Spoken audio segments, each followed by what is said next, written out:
जुमला इस्मिया में मुरक्कब जारी का इस्तेमाल।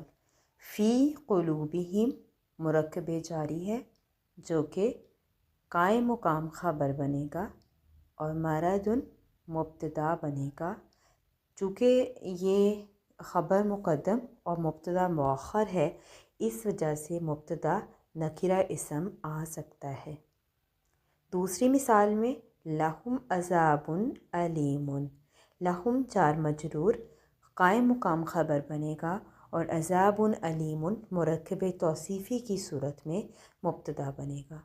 यहाँ पर भी मुरक्कब तौसीफ़ी, यहाँ दोनों अस्मा अज़ाबुन और अलीमुन नकिरा नज़र आ रहे हैं, लेकिन ये मुब्तदा बन सकते हैं क्योंकि अगर ख़बर मुक़द्दम हो जाए, ख़बर पहले आ जाए और मुब्तदा मुअख्खर हो जाए तो मुब्तदा नकिरा इसम हो सकता है।